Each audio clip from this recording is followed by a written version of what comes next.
Okay, we have to put on like our best Clyde face. I know the moment I see you, I can't stay serious. You gonna do a countdown? You want me to do a countdown? All right. Okay. 5, 4, 3, 2, 1.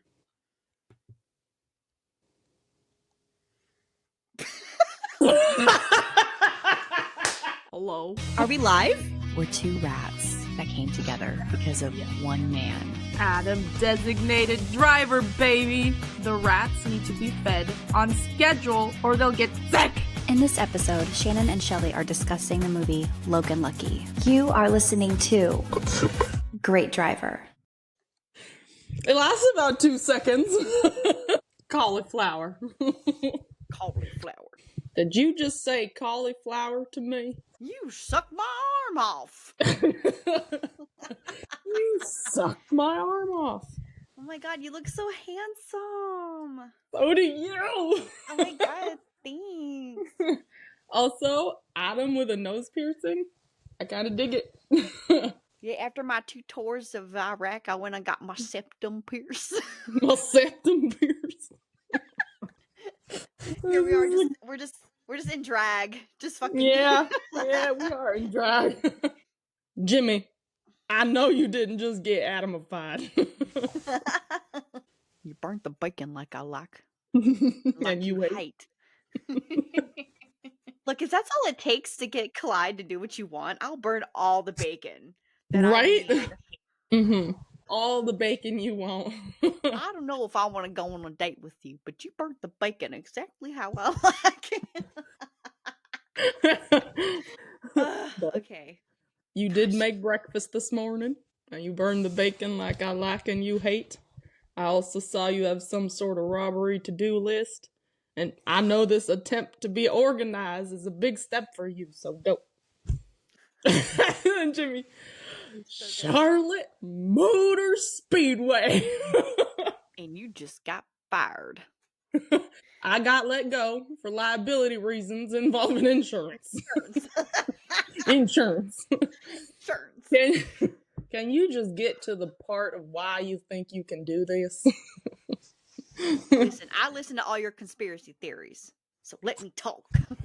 Yeah. And he just looks at him.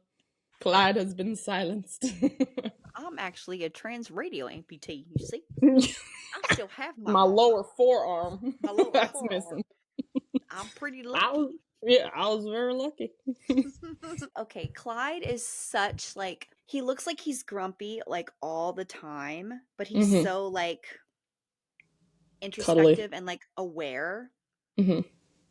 I was going for yes. Wait, what? You were going for what? Cuddly.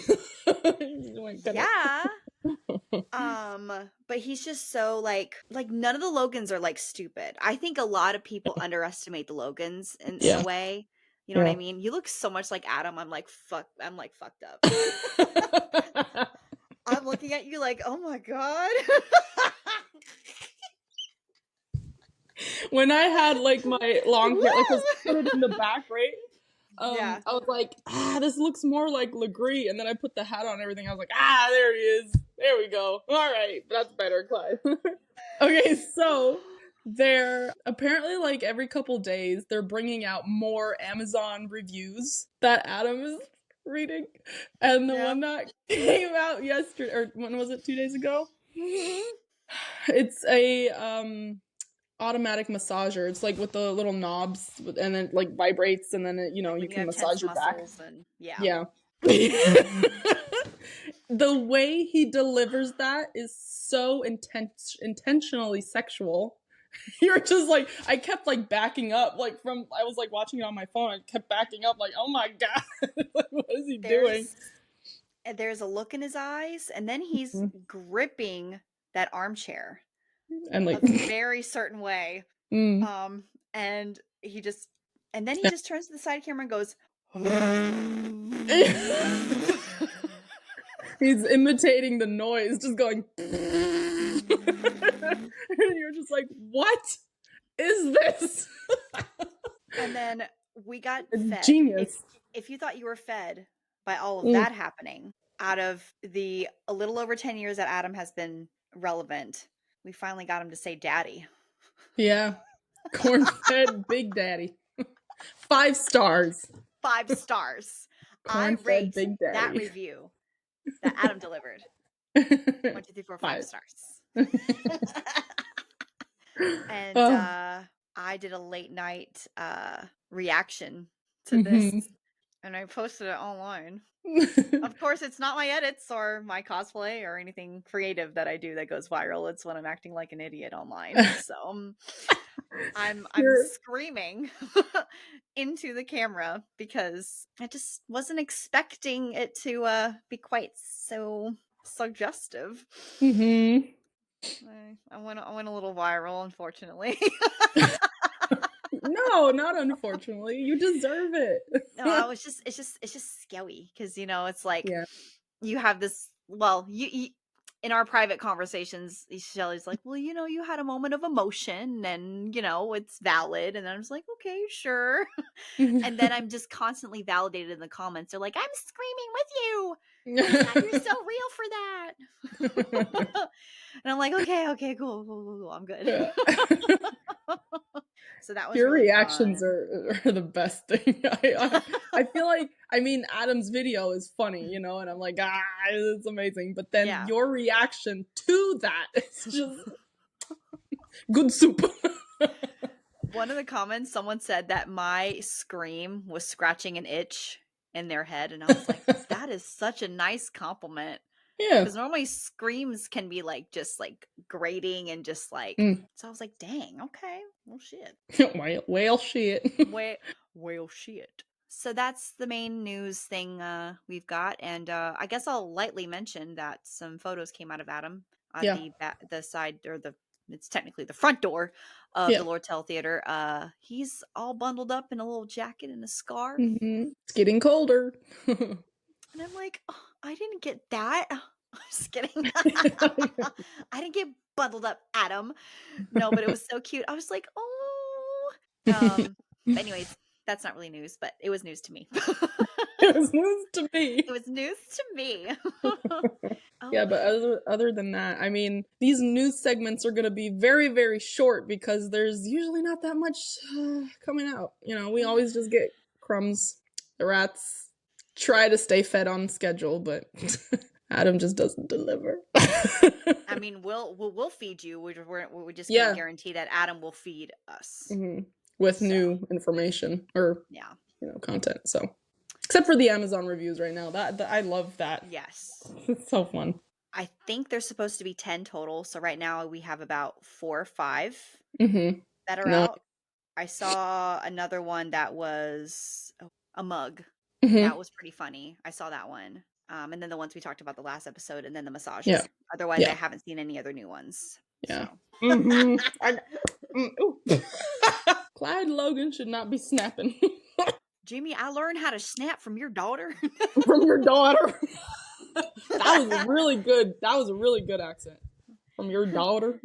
Well, I'm from Virginia, so it's not that off. Ah, right. So like when the little girl's going, daddy, like that's literally how no one's saying daddy. Did you used to have an accent? Yeah. Like that?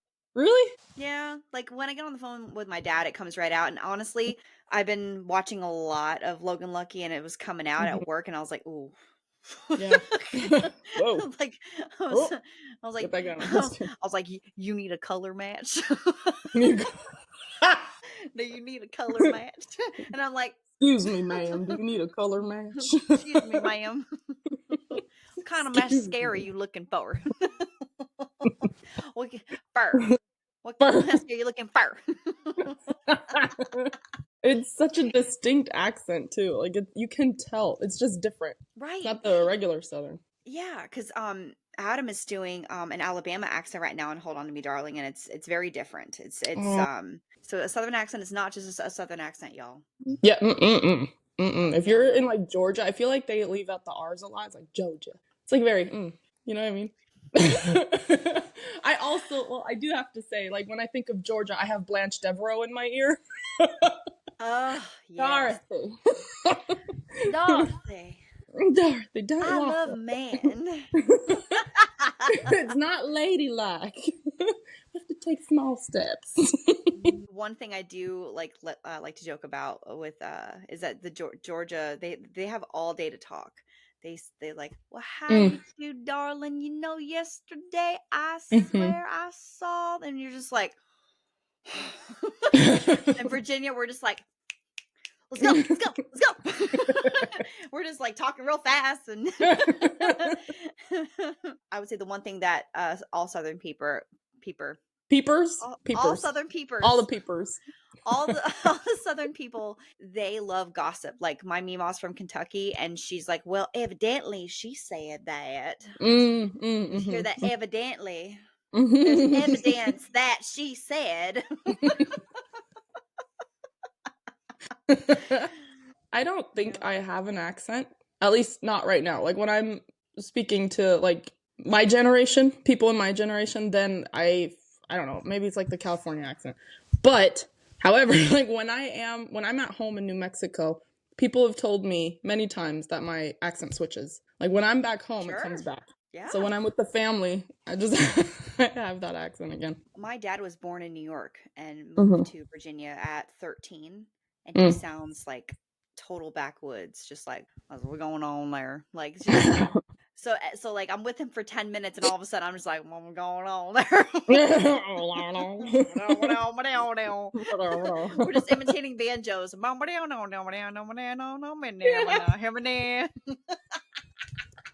That's a really good comparison. Just imitating banjos. Literally, like I wake up at my meal's house and gravy's being made, and then there's like bluegrass playing. Like I'm literally so Southern, and it's just you don't know. You just don't know. I've seen Logan Lucky. Today has been like my 4th or 5th time, which is a good healthy batch of Clyde. I can only imagine how many times you've seen it. So I don't have enough fingers to to count. Especially if you're a transradial amputee. Damn. Unfortunately, I can only count to 5 on my fingers. Right now, I only got 5. Well, luckily, if you know sign language, you can count to 1 million or 1,000 on one hand. Oh, interesting. Yeah, you go 1, 2, 3, 4, 5, 6, 7, 8, 9, 10, 10, 11, 12, and you keep going. Oh, okay. So you can go like 900, 999, and then you go 1,000. Oh, what is it? 1,000. Like 1,000. Like this 1,000. Yeah, like boom. Boom, baby. So maybe I need to learn some sign language, Jimmy. That would be very helpful. Can you order a stiff martini with one hand? If you can order it with one hand, I'll make it with one hand. There you go. We will get to that shortly. I'm gonna tell you what. I'm so ready for Clyde. Okay. Go time. If you haven't seen Logan Lucky, what are you doing? First of all. But second of all, it's okay. We'll summarize it for you. There might be possible spoilers. So if you need to pause it, log into your Netflix account and go watch it, then run your little booty back over here, then do so. But we're going to talk about it now. So, Logan Lucky was released in 2017, right? It was so long ago. And, the director is Steven Soderbergh. What else is he known for? A lot, but I can't think of anything right now. Hold on. See, that's exactly why I was like, oh my god. I feel like this is a crime. I'm so sorry, Steven. He is known for Ocean's 11, which is an Ocean's 13. Oh, Magic Mike. That's why. Yeah, that's the other movie that he did with Channing Tatum. Yeah. Yeah. Out of Sight, Sex, Lies, and Videotape, Traffic, a couple TV shows. He's a very esteemed director, so. One thing that I noticed that they talked about with him in the interviews. With Soderbergh? Well, they were talking about him. Is that he's not a one-trick pony. He does a lot of things himself. Didn't they say he edits the movie himself and he's behind the camera? And oh, yeah, that he has, like, multiple hats that he wears. Yes. and it makes the filming kind of like there's like less people involved, so it seems like the filming goes a lot quicker. It's very different than like a normal movie set, it seemed like. Yeah, that there was more momentum. Yeah. And so I guess that was the first time Adam had worked with him. So Channing was just like, "Yeah, man, just watch and see." And then Adam's just like, "This is not usual, but this is cool." Yeah, he said he really enjoyed the way Soderbergh works, and he really liked his like work ethic. Yeah, that'd be really. I just thought, since he does a lot of like action films, can you imagine like he's just like, "Hey, Adam, want to do an action film with me?" That'd be so cool with me. Yeah. I mean, look, Adam does his own stunts usually. Like for the Star Wars movies, every single stunt that Kylo Ren does in those movies, that's Adam. That is not a stunt guy. Yeah, it's all Adam. And because, I mean, he's very protective over Kylo, which makes me love him even more. He's very protective of Kylo, like his movements, how he, presents himself, how he looks, and, so... Yeah, he doesn't let anybody touch that. And I'm guessing he's like that with other movies as well, so he usually does his own stunts. That's awesome. Yeah, I've never seen him stand next to someone like his height, dressed like him, going like, "This is my double." Yeah. He's doing everything. So, but wait, there is one stunt double. I don't remember for what it was. Yeah. Like which scene, I mean, but it was for House of Gucci. He did have a stunt double there, but I don't know. We'll get into that when we do the House of Gucci episode. Okay. Yeah, because there's some crazy stunts going on in that movie. I need the stunt double to wear this suit. The suit is too tight. I need a stunt double. It is too tight. Is it too tight? My muscles are bulging. I cannot wear. You see these buttons? These buttons. They are hanging on for their dear life. These buttons are going to bust. And maybe hit you in the eye. I do not know. Oh no! Ow! We should cut that. I feel like we're being offensive. That was oh god, yeah, no. Let's but our accents were on point, and I think that's what matters. Don't want to get canceled by Italian culture. Sorry. Fuck the good soup. Great try for people. I don't know what accent that was. That is not the good soup. This is good soup. This Italian soup is. It's Italian soup. Like my stomach hurts. Like I keep touching my stomach, like I'm gonna unbutton my pants, to be honest with you. I'm fucking. I got a zipper. Woo. Dude, this bodysuit has 2 zippers, so that obviously to like get in here, but also so you can pee.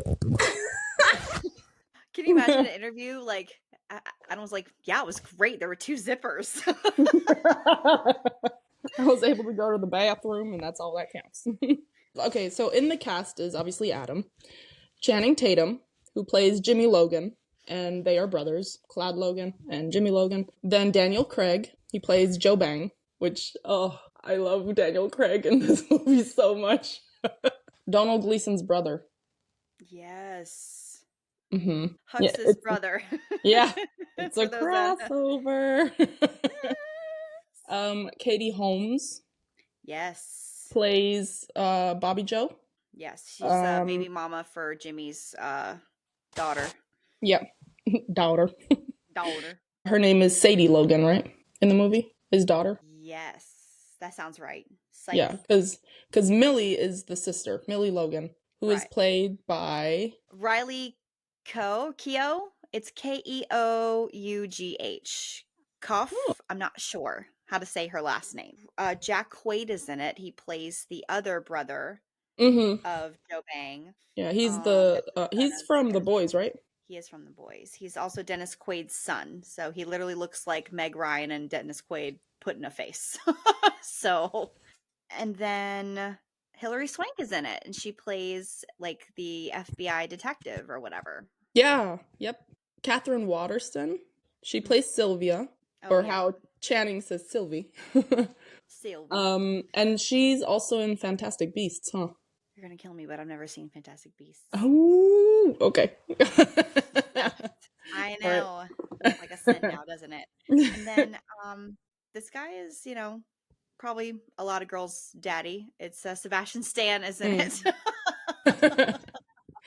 Honestly, to me, he's not daddy at all. He is, however, baby boy. He's just like, oh, look at him. You know I think what I mean? when he's the Winter Soldier? Yeah, then he's daddy, right? Yeah. I'm just kidding. It's usually, it has to do with the hair. If they have longer hair, He looks really good with long hair. Yeah, he does. What is it with men in long hair? I can't. Right? And then Sadie Logan is played by Farrah McKenzie. Yes. There's a cute little picture of her on there with short hair. Adorable. And I mean, we have to mention Earl, Charles Halford. I love him in this movie. Ooh, hey, Earl, you got a ladder? Yeah, Jamie, there you go. He's just so chill, like the whole movie. Ain't giving no fucks. Love that. The premise of the movie. Basically, it's mostly about Jimmy Logan. Yeah. He has a daughter, and he is divorced.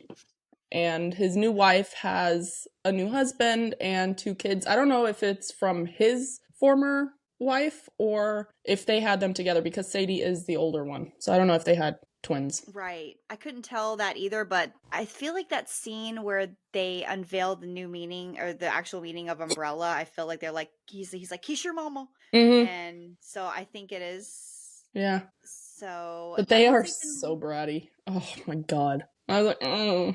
I could not handle those children. So he gets fired for liability reasons involving insurance. He's got a limp. He's got a limp, yeah. Just working what do you call it?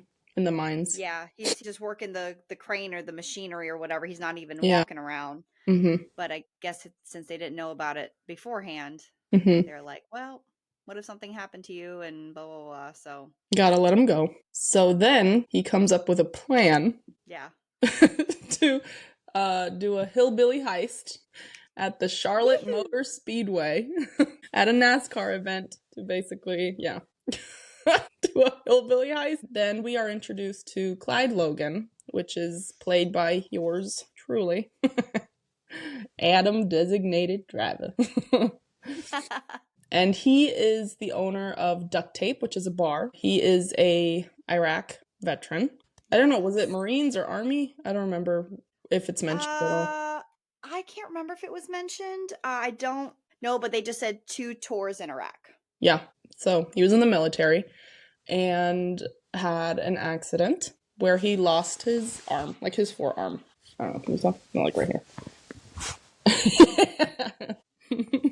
Yeah.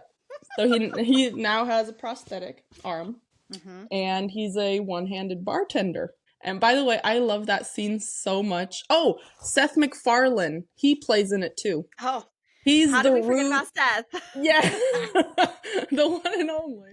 Yeah, he plays the rude celebrity who also is involved with the NASCAR event, and he happens to stop at Duct Tape and orders a stiff martini. And Adam, being the bartender, shows his skills and makes a stiff martini with one hand, which is so cool. Literally, I remember seeing something where they're like, please describe the female gaze for me. And then you just play that scene of him making that martini. And the fact that he took off his prosthetic arm just to kind of show off a little bit more, like, I could do this without this prosthetic or with it, but I'm going to take it off and show off my arm to you.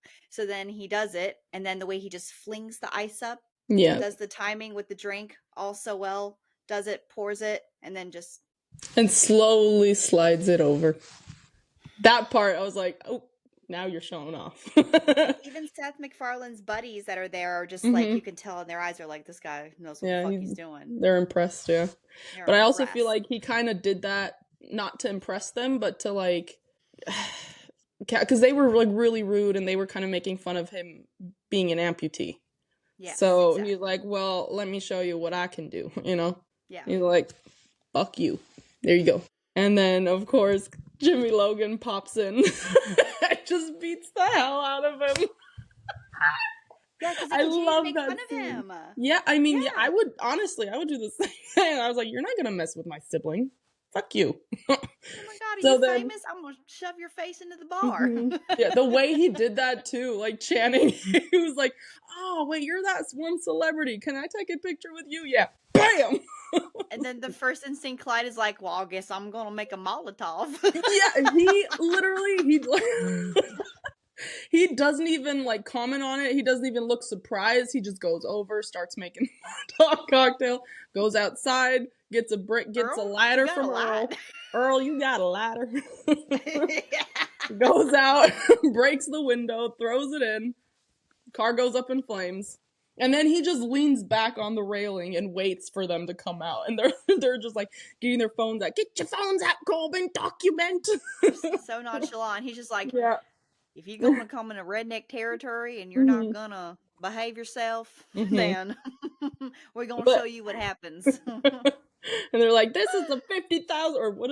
I don't know, like $85,000 car. Yeah, $85,000 car. Well, he got assaulted. Like his reasoning for. Yep, you the man. And then Channing or Jimmy Logan comes out, throws their smartphones into the car as well, so that goes up in flames. And then he looks back at Clyde and says, "Cauliflower." Cauliflower. Which means, what does that mean, Shannon? Did you just say cauliflower to me? He's like, you can see the trauma like coming back into Clyde's face. And that moment's like, the fuck did you just say? He's like, no, please no. Oh no. Please not cauliflower. So to clarify, cauliflower between the two Logan brothers means that they are gonna have a plan to fuck shit up. Usually their cauliflower plans usually involve some kind of crime. Yes. And apparently the last time they had a cauliflower plan, they were like 13 and 15. So they were teenagers. And Clyde Logan ended up in juvie. So that's why he's like, what did you just say to me? Yeah, so he's traumatized by that. Yeah. But then he wakes up the next morning smelling that good old bacon. His little sleepy face gets up out of bed like, am I smelling what I think I'm smelling? By the way, eye twitches. Yeah. By the way, that scene where he like wakes up, I feel like Soderbergh, from an outside perspective, you're like, oh, that's a little, I don't know if that's a good angle for you because he's like very sleepy and like, but I feel like it works so well because it is a hillbilly movie. Of course, they're gonna be having angles that aren't, beneficial, or flattering. I wasn't upset with the angle at all. I enjoyed that angle. I think the first time I saw this movie and he woke up out of bed and that sun was just hitting his face, I think I literally was like, oh my God. He just looked so handsome, even half asleep or whatever. But yeah, you just see him like kind of smelling the bacon and his eye twitching, and then he hobbles out all grumpy. I'll see you made the bacon how I like. You burnt the bacon how I like. And you hate. So I have a question, Shelley. How do you like your bacon? Burnt. I like it a little burnt. It needs to be really crispy, and yeah, it has to go. Oh my God. Match made in heaven with Clyde. Right? You're gonna think this is so gross, but me and my ex used to microwave bacon on like a rack, and we ate it chewy. We like it chewy. Yeah. I don't like it too crispy. I like to eat like the fat on the bacon and stuff. Really? Oh. I like the fat on the bacon. I like my fat on the bacon. I want to gnaw on the fat of the bacon. I like it wobbly. I like my bacon wibbly wobbly. Please tell us in the comments how you like your bacon. How do you like your bacon? You like it crispy, burnt, or wobbly? Somewhere in the middle. Just right. Just right. Just right. So yeah, they basically come up with the plan to rob the NASCAR event that is held at the Charlotte Motor Speedway. And Jimmy knows how to do it because he knows how the money is transported through pipes, basically underground. And because he worked in the mines, or like he worked underground, So he knows exactly how to get in, how it moves. He knows everything about it. So that's why they choose this event to have a hillbilly heist. I will say too is that Jimmy has two motives to get this money. You think, oh, it's because he wants revenge on the company that fired him, sure. Mm-hmm. But when he goes and visits his ex-wife and daughter, Yeah. they are moving to Lynchburg, which is over state lines because her new husband's car business is expanding, and so they're opening a dealership there. So he's like, well, I'm gonna get a lawyer, and she's like, with what money? So yeah. so it's like he not only wants revenge for the job, but he also needs money to make sure that he can keep seeing his daughter. So it just, I feel like that drive over to duct tape, he's just like brewing, just thinking of something, you know? Which is also why he was like already like really mad and angry and like loaded with emotions. So that's why that fight escalated really quickly. Yes. Yeah. But Clyde had no qualms. No, he's just the nice brother that he'll do whatever Jimmy wants. Does Clyde actually have a motive for this? I mean, sure, more money, but later Jimmy promises him like new arms. Yeah, I need a new prosthetic. I'll get you 100 arms. Yeah. Yeah, I don't know what I guess I don't know what Clyde's motive is, because if anything, he's getting a really shitty end of the stick here. Locking himself up doing something fucking stupid. Yeah. First of all, they need someone to bust open the vault. So that's why let's do that first. Yeah. Yeah, so that's why they need to get Joe Bang. Imagine where the bang came from. So Daniel Craig, he's in jail for like another 5 months, I believe, for, because of his namesake, blowing shit up. Right, exactly. And they go visit him and basically tell him they need him to blow up a vault. And he's like, I am incarcerated.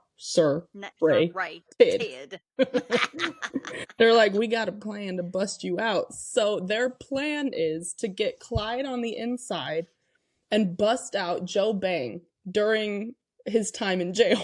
So they have an alibi. Like, they couldn't have been involved in this heist because they were in jail, I mean, that's a perfect alibi, Honestly, if you think about it. Yeah, so their plan to get Clyde Logan into jail, he does what, Shannon? He drives his car into a gas station window.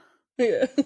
And he has some, not immunity, but he has some points because he served in the military. So they're like, all right, we'll acknowledge that.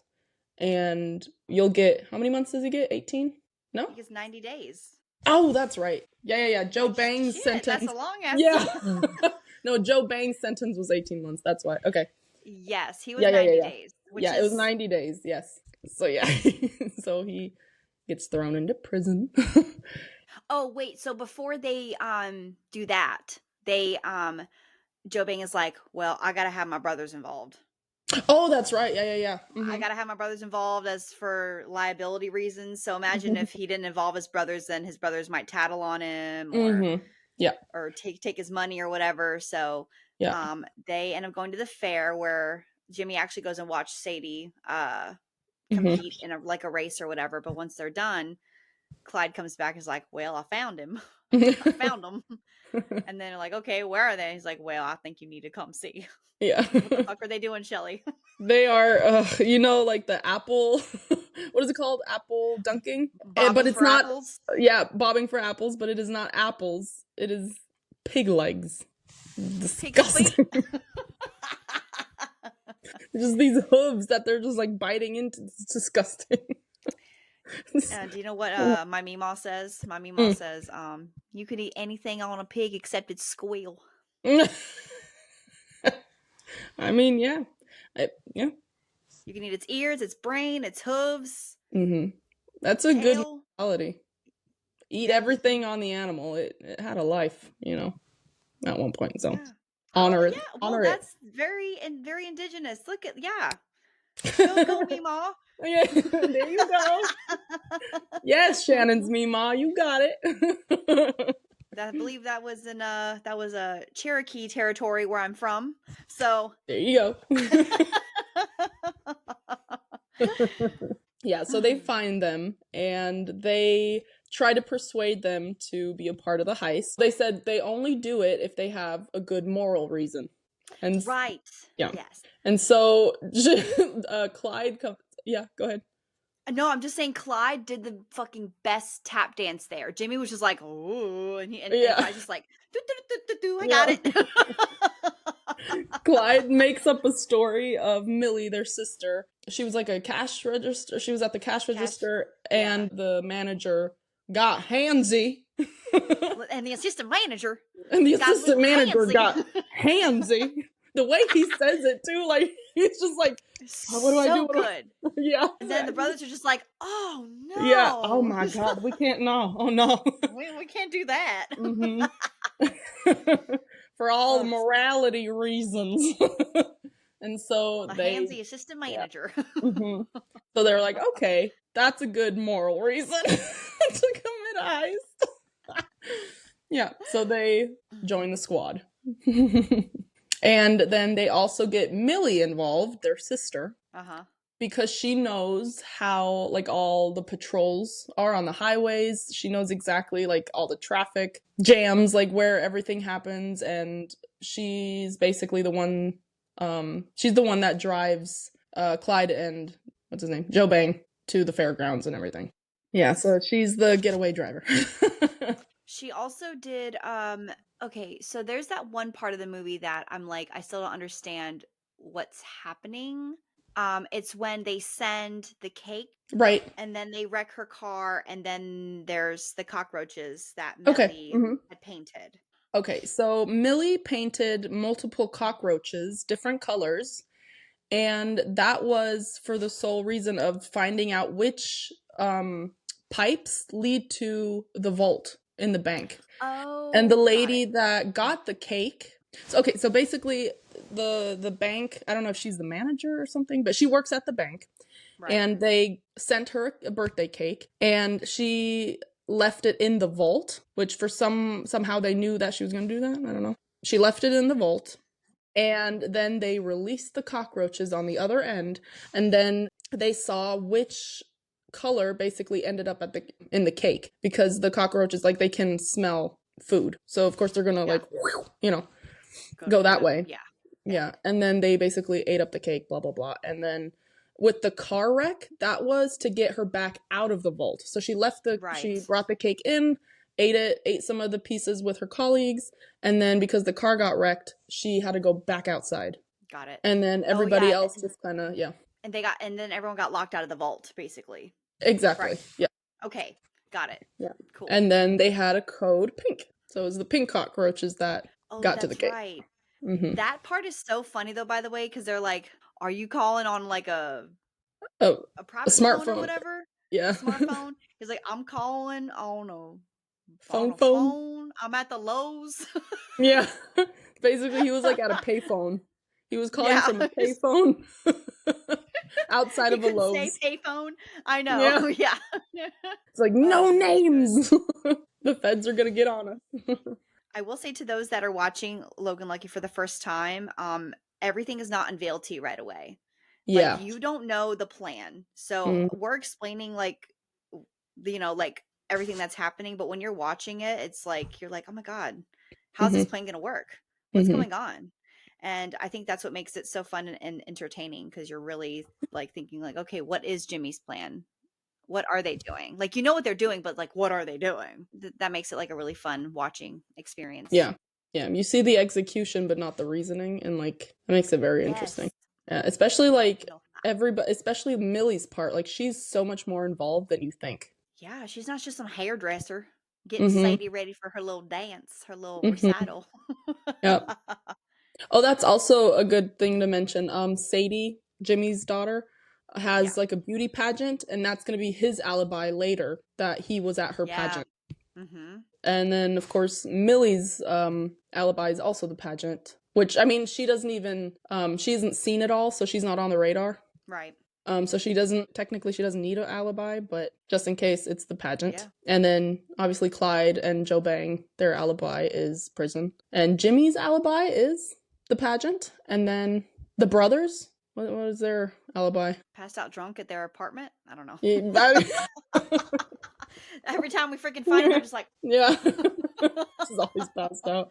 I don't know. Well, because they are on the radar because they visit Joe Bang a week later. And I remember the FBI agent saying, oh, why is Jimmy and Clyde Logan in there this week or that weekend? And then Joe Bang's two brothers visit him as well. Something's a little off, you know? Well, even though we know the, what do you call it? The person that like runs the jail, the old guy. The director, the prison director. Yeah, there's another word I'm trying to think of, but it's fine. He's like, well, to me, it's not that, unheard of that criminals talk to each other and communicate with each other. But, he's just like saving his own ass when he says it, but it's actually like a valid point. Yeah. Yeah. Criminals are friends with criminals, so. That's also like, okay, so Jimmy's plan is very like thought through. It's it's really good, which is unveiled at the end. Yes. But there are a lot of things that they're just very lucky in a lot of things, especially with the director's reactions. He basically downplays everything that his inmates are doing, like, oh no, because all of the inmates, they also help with the heist too, by the way. They start a fucking riot. They start a riot to get, everyone's attention on that so that they're focused on the riot and not anything else happening with Joe Bang and Clyde so that they can escape. Yeah, how the hell did they know that behind the paper towel dispenser there was a whole fucking path out? Yeah, there's a lot of things where I'm like, I don't know.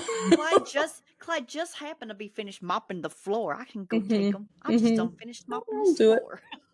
I'll do it. But yeah, okay, really quickly, let's also get into how they escape the prison.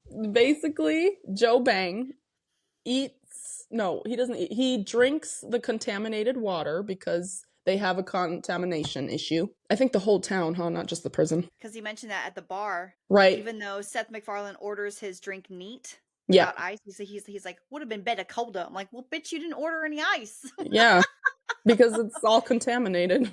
Yeah.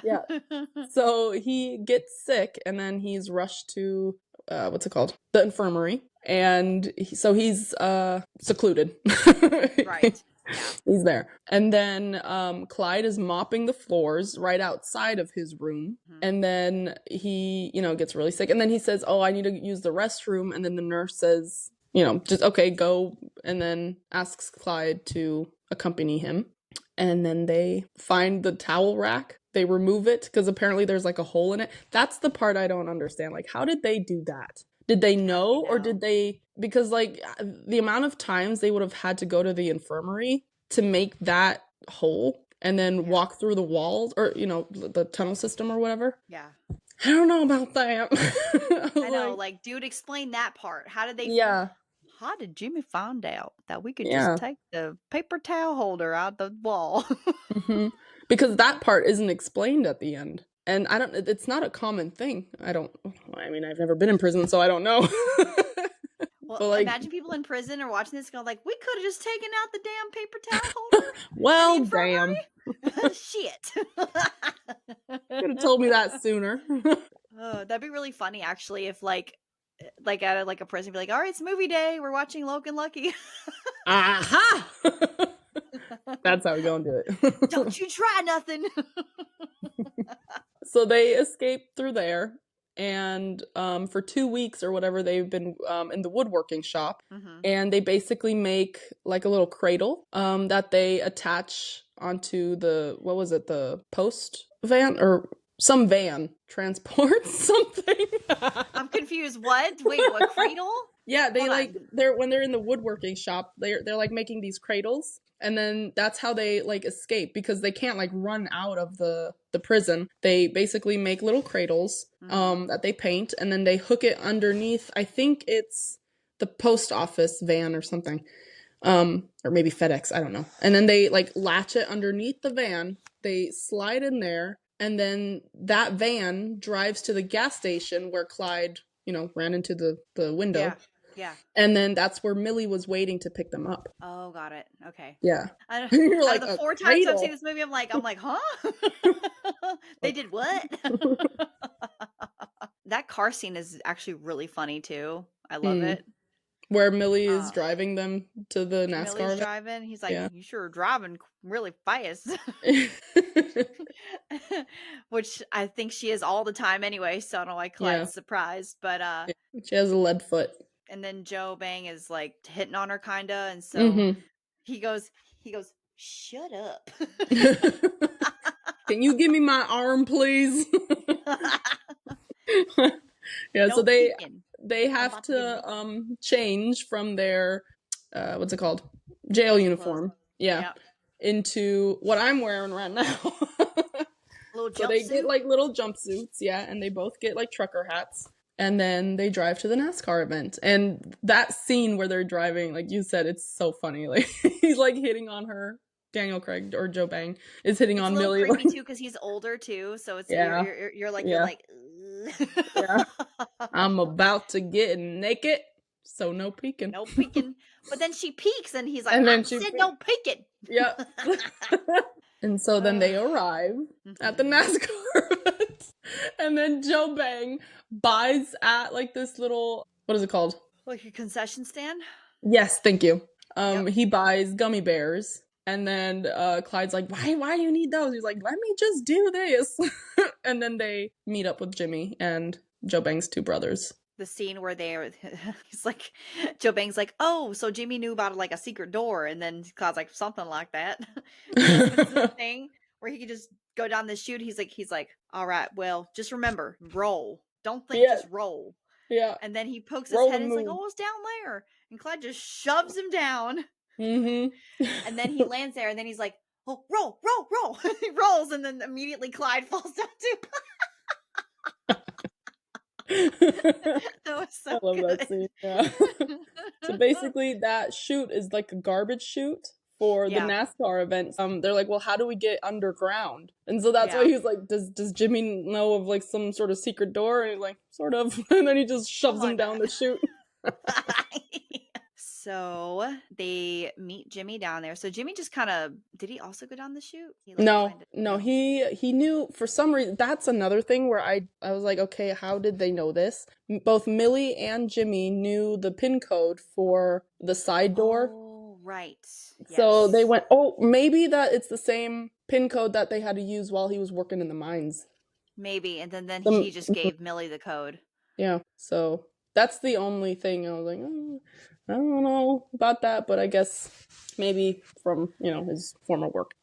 And Clyde's over here like, oh, I didn't get no damn code. Yeah. I go down a damn garbage chute. Had to go down this damn garbage chute. Poor Clyde's just getting the garbage end of the stick every time, huh? Yeah. But I mean, they weren't allowed to be seen. That's like, true. Yeah. Jimmy, that would have been like a regular thing to have been seen at a NASCAR event. Millie would have been normal, but Clyde and Joe Bang, that would have, because they were supposed to be in prison. Yeah, totally. So they get down there, and their first plan is to stop the chutes from going through, right? Mm-hmm. Yeah. It's like when you go to the bank and you're not by the window. It's like the little and you put the thingy in there, and then it's like that. For those that are listening, I have no idea what a is. I'm sorry. It's like a cylindrical thing that the vacuum tube just sucks up, and you put your bank info in, and then it goes back. There we go. Shannon uses words at 4 a.m. to explain how the chutes work. So there's a ton of those bringing the money down from the concessions. So the goal is just blow it up. Sorry, I just had the quote of, you Logans must be as simple-minded as people say. People say that. That was a great delivery line, by the way. It really was, especially like just the shock in their face. I always look at Adam's face in that scene because he's just like, yeah. Oh god. Yeah, so then one of my absolute favorite scenes plays out, which is when they actually have Joe Bang do his part, which is blow something up. So he takes, what is it, a Clorox stick? Or is it Tide or something? Something like that, yes. Where there's chlorine in there. Right. Because he needs that. And then he takes the gummy bears, shakes that pin in there, shakes it, and then closes it in a little plastic baggie, puts it in the cylindrical thingy. Yes.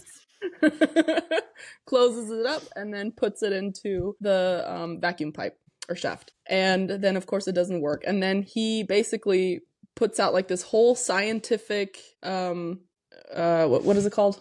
Like equation and like... Mm-hmm. Yeah, he just kind of writes out the formula and why it works, because it's formula, yeah.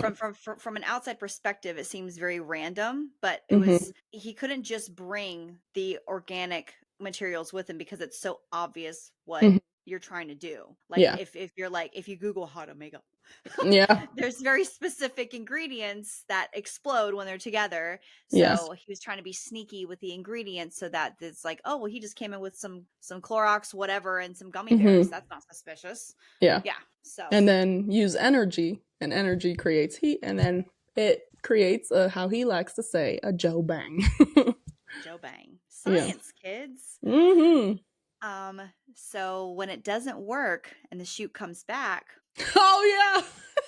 it shoots out and it shoots out the wrong way. It shoots back out and it pins Clyde Logan. And he's just like holding it like wide-eyed, terrified. And Jimmy, you can see the fear in Jimmy's eyes too. He's like, oh my God. And then everyone's just like really, really, careful and cautious. And then Joe Bang like takes it. And he's like, oh, I see what I did. And then he's just like opening it like regularly. He's like, I twist the bag too many times. I've twisted the bag too many times. Well, when Clyde is still holding the thing, Joe goes, the cylinder thing. Yeah.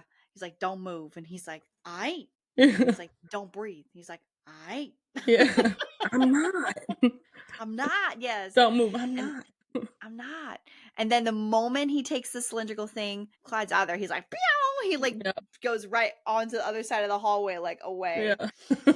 Poor thing. Oh my God. Just Adam's physicality in this movie, it makes it so much more funny. Because he's just so big, and like Clyde is like a little awkward with his body, which is so cute. So he realizes he's twisted the bag too many times, which I'm assuming it has to be a certain amount of air to get in to allow the oxygen to right. To mix. So then they try it again, and then puts it back in the chute, and it works this time. So bang, bang, bang. So now Joe's part in this is all over. Yeah. Basically. And then they're able to get to the money, and then they basically vacuum the money into garbage bags with like this big machine that's in I think I know what you're thinking about. In between, they do something wrong. I think it's either too fast or too slow or whatever, and so they flip the switch, and instead of blowing the money, like vacuuming the money into the garbage bags, it's reversed. And so it vacuums accidentally Clyde Logan's arm into the machine. And so his prosthetic is gone. And you can tell by Joe that he's like, oh shit, I fucked up. He's like shaking the like hose like this, like oh my God, oof. Oh my God. And then Clyde says what? You sucked my arm off. You sucked my arm off. He's just like so stunned. Yeah. He's so stunned. But that, by the way, is also part of Jimmy's plan. Because that's a distraction. He didn't tell Clyde about that. But later in the movie, like in the end where everything's revealed how, like his step-by-step, like what he was planning, he said that was also part of the plan. That's like a distraction for Joe Bang and his brothers. Oh, because I knew the gate was a distraction. Yeah. Okay. Yeah. See, you guys, you have to watch this movie a couple times. Yeah. Maybe 4 or 5 times. Okay. Well, dang, that's kind of messed up, Jimmy. Yeah. Poor Clyde. He's just devastated about his arm. Well, I feel like if he told Clyde what was going to happen, the reaction probably wouldn't have been so real, because the tension was really real at that point. So that's true. It was like So he literally just purposely caused discourse between Joe Bang and his brothers, and then Clyde. But Clyde was pissed. Like he was shaking that hose like crazy, and he's like, I'm your brother. I'll get you 100 arms. I'm gonna get your arm back. I felt so sorry for Clyde in that moment, because like he already lost his real arm, and now he's losing his prosthetic arm. Like that's just traumatizing, you know. Like you lose it again. Exactly. Yeah. Poor baby. Poor baby boy. Yeah, just get him some bacon. Okay. Go back up to concession and get some bacon. So they do end up getting some money. And I remember them saying, like, don't be greedy. Yeah. Because what happens in movies when they get too greedy, they get caught. So yeah, exactly. So that's why Jimmy, that's one of his like step-by-steps, is that you put some money back. So basically what they do is they put enough money, leave it in a truck somewhere, like on a highway, and then they call it in. So there's enough money found for the NASCAR events insurance company to say, okay, most of it is covered. I think you can get everything reinstated or something. And so that's why they won't look for the heisters, basically. They won't look for the robbers, because all of the money is back anyway. Yeah. Or enough money is gone for the insurance company to cover it. But if it would have been too much money that they had taken, then they would have like, all right, this is, we got to make a proper investigation. Right. And then, of course, they would have been caught. Well, it's crazy how, like, I mean, obviously they care about the money, but it's also like, I felt like the FBI's were more of like a morality justice. Like these people did something wrong and we need to get them. And then the NASCAR players are just like, we just want our money, and we got our money, and that's all that matters. Yeah. Who cares? So yeah. And then also the FBI agents, they also speak to the prison director, and he, of course, he's like, nothing happened. Nothing, like, there are no riots in Monroe. There are no fires in Monroe, He's just like downplaying everything that happened so he doesn't lose his job, probably, Right. And he probably wants to, maintain the reputation of his prison. Yeah. To be safe and good nothing and everything. Yeah, exactly. Every inmate is in line and everything goes to plan. And also that whole scene with the riot, that is so funny. Like all the inmates, like it's just like all band together.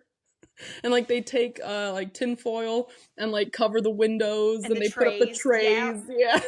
And they put some gunk. I don't even know what it is, but they put like this weird gunk on the cameras and whatever. I think that was peanut butter. Oh, it was peanut butter. Okay. Yeah, they took peanut butter and then like smeared the camera so the director and then the wardens or whatever they would. Warden, that's the name, Warden, right? Warden, thank you. Yes. I was like, damn it. The king of the prison. No. The king of the prison. He might as well think he's the damn king the way he runs that freaking prison, but yeah, and like and then they start negotiating too. I mean, obviously to like, and the riot. Yeah. And the riot. And they're like negotiating with the director. They're like, we want the new Game of Thrones. And then they're like, George R.R. Martin hasn't even like written them yet. That's bullshit. And they're just like getting on to that. Yeah, they're like, I know that hot chick with the dragons. I know she's in the new season. We want to know what happens. And they're like, well, the TV show, it extended and it surpassed the books. I swear, George R.R. Martin had like the biggest writer's block. He was just like, this book's not going to get done before the show ends. Sorry. And everyone's like, what? Yeah. That scene was definitely a dig at him, though. Like, come on. Yeah. So then after poor Clyde gets over the loss of his fake arm, they don't get greedy. They take whatever money they can. And then the brothers end up driving this vehicle out and then get stuck at the gate. This is them trying to leave, correct? Yeah. They're trying to leave with the money, basically. Yeah. And it's in that car they're driving. Or that it's not a car. It's like a little golf cart thing. Yeah. A vehicular it's a vehicular contraption. Transportation. So then the gate is like jammed because something's off with the sensor. So then they're like, well, why don't you go find your brothers and see what's taking them so long, blah blah blah. So then they get Joe Bang out of that. Yeah, out of that chamber. And then Millie comes in, and then they fill up separate bags, which those are the bags that they then keep. So it's all the money that they basically got with the brothers and Joe Bang. Those are the ones that they basically give back to the NASCAR event. And then when Millie comes in, those bags that they fill up, those are the ones that they keep. And got it. How do they hide those? Do you remember? I literally just watched the movie and I don't remember. Tell me. Good old Earl comes in. Yes. And he is the quote unquote garbage man. And they put those I think they put like little red zip ties on it to mark it. Yes, to mark the bags. Right. Yep. And they put it in the truck, and Earl takes it out to like this what is it? Where they have like landfills. That's what it's called. Oh yeah. Mm-hmm. And then those bags are buried there. Yes. Yeah. Mm-hmm. And nobody's gonna look there. Right there, girl. You're like buried. Something about this cosplay, it just brings it out. Like, I'm not even trying. We buried the bags. We buried the bags. Yeah.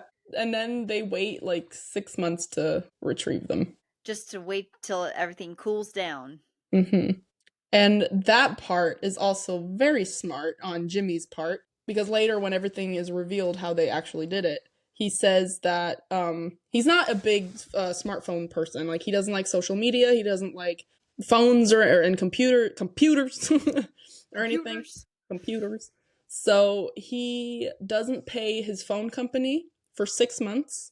And once they turn off his phone, or they, basically shut it down, and he can't use his phone anymore, that's when he knows that the FBI isn't surveilling him anymore. And that's when he knows, okay, air is clear. Now we can go pick up the money from the landfill. Smart.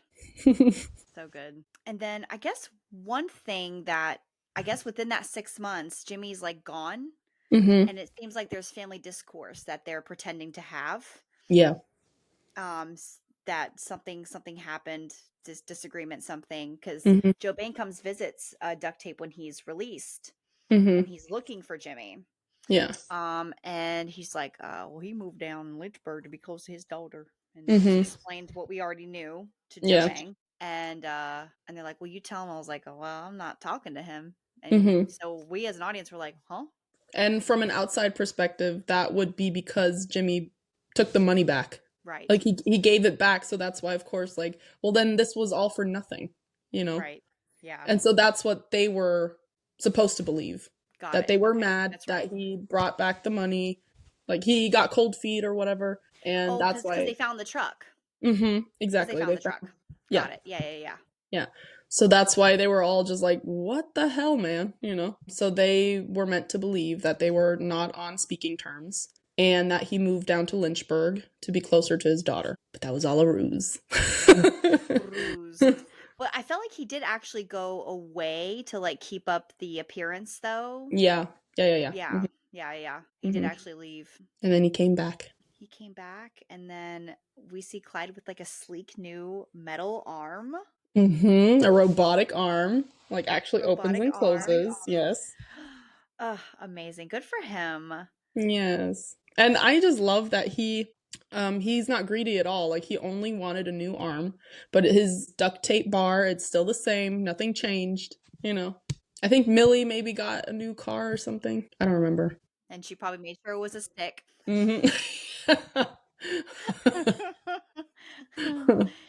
That scene with the stepdad is so funny. He's like, oh, I love a stick. He just went on about like, because he always drives automatic cars. Yeah. And not stick shift.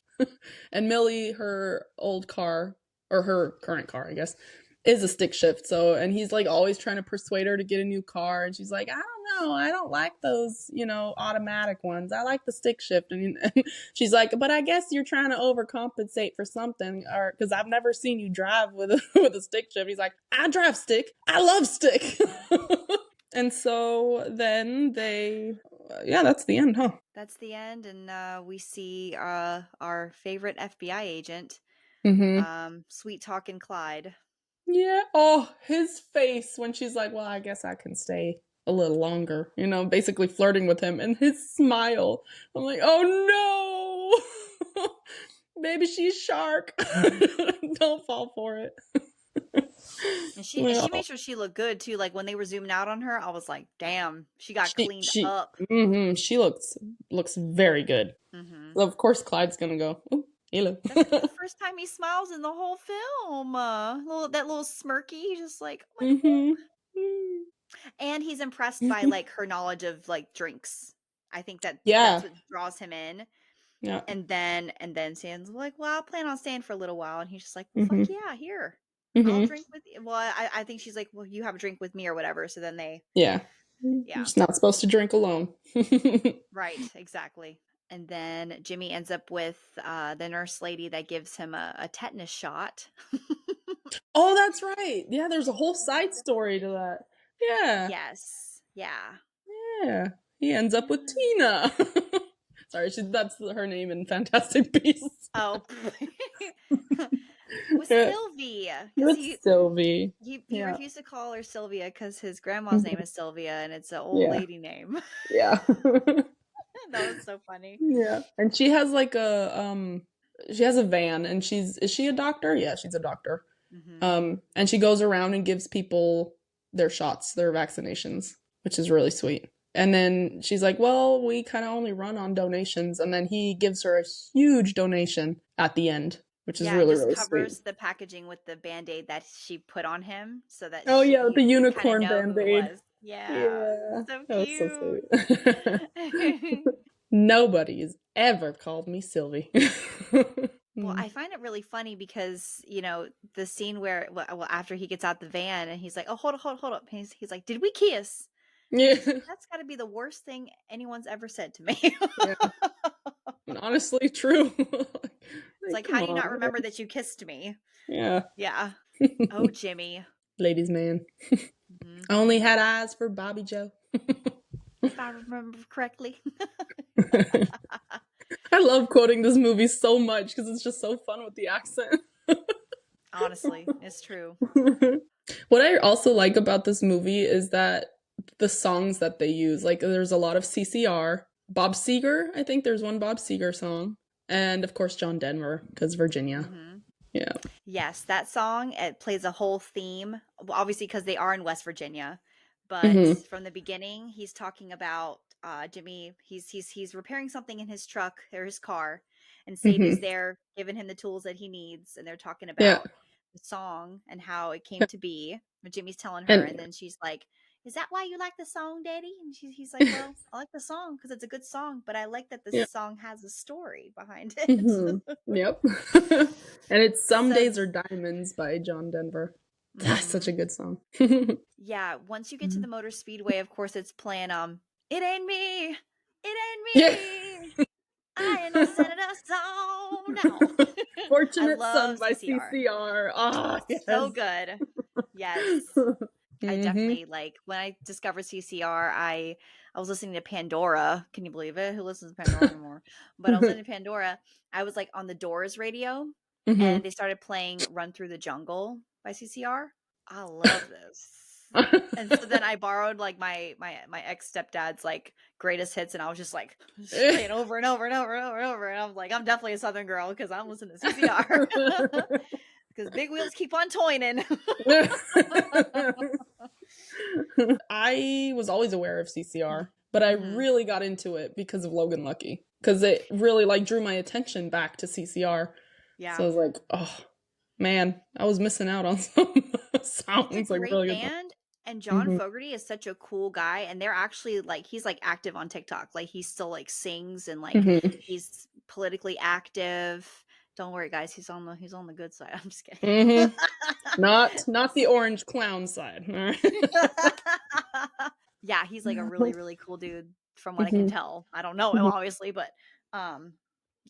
That's really nice. You guys, Logan Lucky's on Netflix.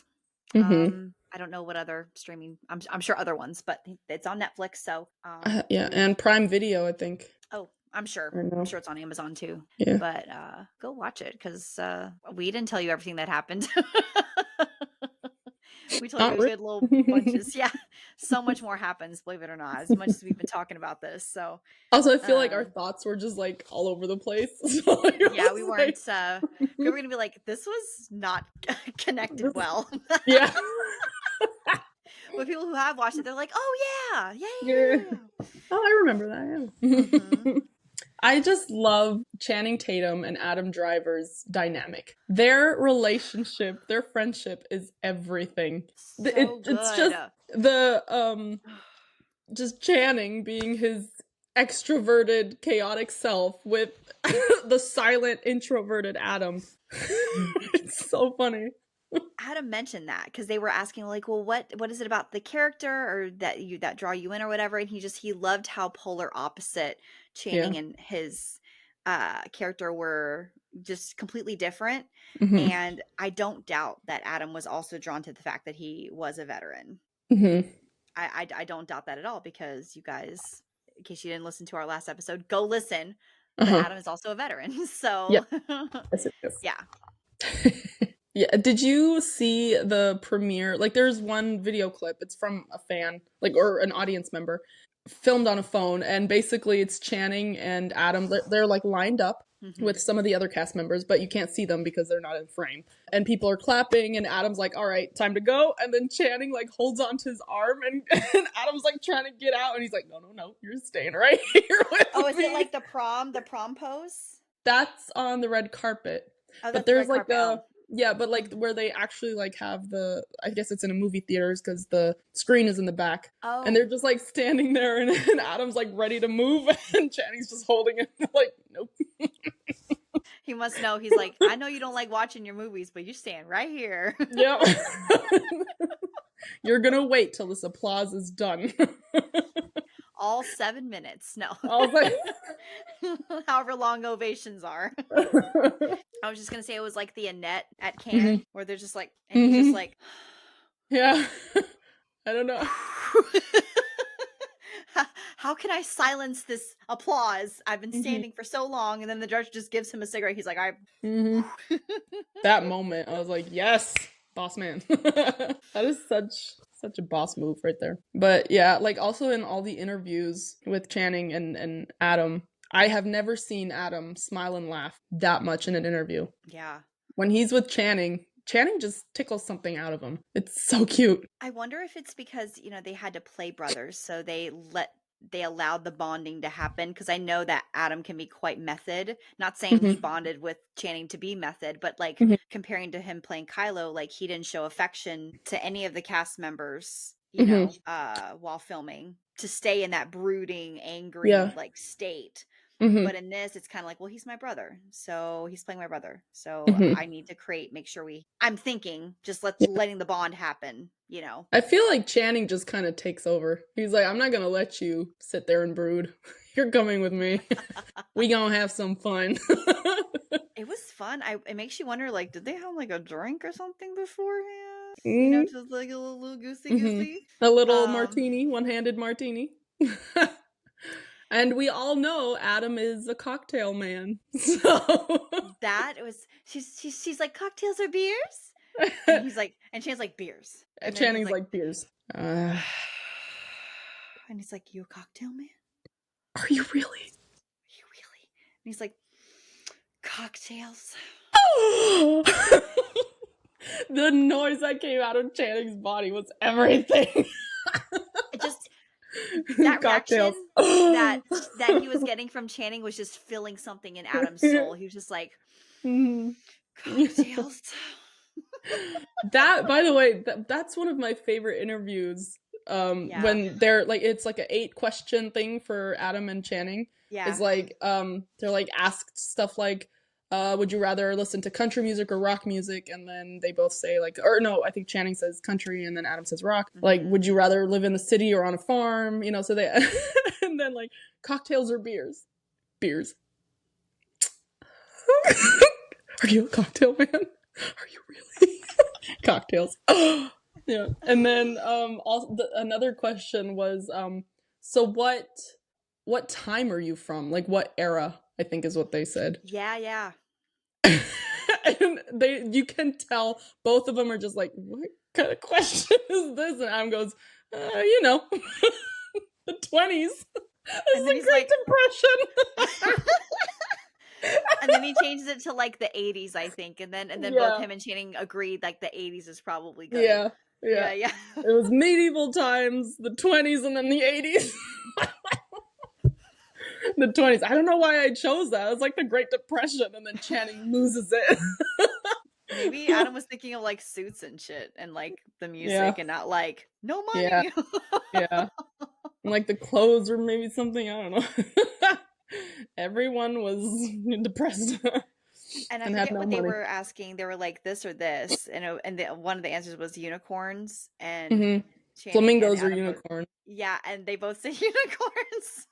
The imaginary one, yes, the imaginary one. Yes. And then he's like the good guy or the bad guy, and then Adam says the bad guy who thinks he's the good guy, and I was like, bro, that answer, I'm sorry, that is such a good answer, first of all. And then if you obviously connect it back to like Kylo, that's what I was gonna say. I was like, this is how he played, because you can't play Kylo without thinking like you are the right force, like in the force, because the First Order and whatever, like you're the one setting shit right. Yeah. Oh my god, it's great. There's this one part where they're like complimenting each other. Adam compliments Channing, and then Channing goes like, "He's carved out of marble," and I'm like, yeah. The way he touches him too, he's like, I'm gonna no, and then he goes like, I'm gonna touch your leg, or I'm gonna grab onto your leg while I'm talking about you. And Adam's just like, please don't. Okay. And Channing's just like all over him, just loving on him, and Adam's like, I'll allow it for you because it's you, Channing. It's like, something tells me Adam is not a hugger. Yep. He does not like affection. And I'm over here like, if I don't get it, I'm deprived. You know what? Did I read this somewhere or hear it somewhere? People whose love language is like physical touch, they usually hate physical touch because it means something so much more to them. So if they like continuously being touched by strangers or people they don't necessarily like or whatever, it makes them very uncomfortable because it's a lot more intense on the receiving end. I agree with that. I feel like I've had coworkers that I'm not close with like touch my back or something, and it makes my body go. Yeah. Or like a random, well, not to get like this way, but a random guy like just touches the side, your side, and you're like, what? Yeah. But I'm literally the first person that if someone's like crying or upset, I'm like, do you want a hug? Like, I'm literally like, I'm ready to give the affection when I need to. Or if I feel like I need it, I'll literally be like, can I have a hug, please? Like, I'll like ask someone to please hug me. That's very respectful that you would like ask them first. Like, do you want a hug? And not just like hug them right away. Do it. Yeah. Yeah. Yeah. Because I know some people don't like, like Adam. Yeah. don't like the physical touch thing. So yeah. I feel like I am someone that needs a lot of like physical touch or affection, but I will like if I'm mad at someone or then I can't. I don't want that person in my space. Like I don't want to. Yeah. I guess there's some truth to that. Yeah. Sure. Well, if it's not love language for Adam, then it's probably acts of service or.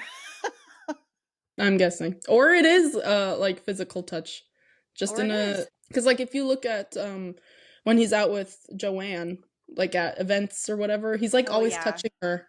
That's true. Like he's always like has her leg or like a her arm or something. He's like always touching her, which is so cute. Did you see that one red carpet where he keeps looking back at her and then at one point he tries to like lean in and kiss her and she's like no. Well, she doesn't say no, but she's just like, not right now. Like you can tell by her body language, she's like, no, not right now. And then he's just like, okay. Yeah. But it's not like in a mean way. It's just like, oh, well, we're in front of cameras. Have you ever seen them kiss in a camera? No. No. They're too, I don't want to say proper. That's the wrong word. But like in public, you can tell they're just very professional. You know, they're just very reserved towards each other. Not towards each other, but like... They're private. they're private about, I Yeah, mean, yeah. everyone knows they're married, but they don't need to be like, just let everyone know that they're married. Yeah. He's like, they got rings on, so That's enough. that's enough. And they're holding hands. There's one, this was, I think if it was for Hungry Hearts, so it's like way back in the day, where he wasn't very well known. He didn't even have the Kylo role yet, I believe. Okay. I don't remember this correctly, I think. But he's like walking in front of a camera and there's somebody taking photos and he's like, "Oh, do you want to take your friend or wife?" I don't know. And he immediately goes, "That's my wife." And I was like, "Yes." That's my wife. Claim it. Yeah, he doesn't say it rude, but he says it like firm. Like, yeah, like, yeah. But you're gonna respect my wife being here. Yeah, because right? they were like, they were making her like wait. They were like, yeah. She had to like wait, and they were like getting in her way. And then he like looked back, was like, "Where did she go?" And he's like, "Oh, do you want your friend in there?" And he's like, "That's my wife." I was like, "Yes, yes, I do." He's with me. I love Joanne. I wish she was in more movies. I know there's a couple movies, the Unmentionables. Have you? Oh, there. I did see Sweet Nothings. I cannot watch that movie. I can't, for the life of me, I cannot watch that movie. It feels like I'm walking in on them. Okay, so for everybody that doesn't know, Sweet Nothings is a movie that they produced in Juilliard, and it's Adam and Joanne, who are now married, basically having sex. There's like a sex scene. Well, they're not naked. It's filmed in night vision, and they're just touching each other intimately. Yeah. But then you're like, oh my God, this feels so like it's so much more of Adam than we've seen, which says a lot. But then he calls her something like we're not gonna say what he said. She's naming body parts, and then once it gets to another body part, he names it something that she doesn't like, and it's just so. I was scream laughing. Like, if it wasn't Joanne, like if it was, I don't know, Katie Holmes or whoever, I feel like then I could see it as them playing characters. But because it's his actual real life wife, it feels like you're not allowed to. It just feels like I'm walking in on something that I'm not supposed to be privy to. You know what I mean? Right. It's like, this is so awkward.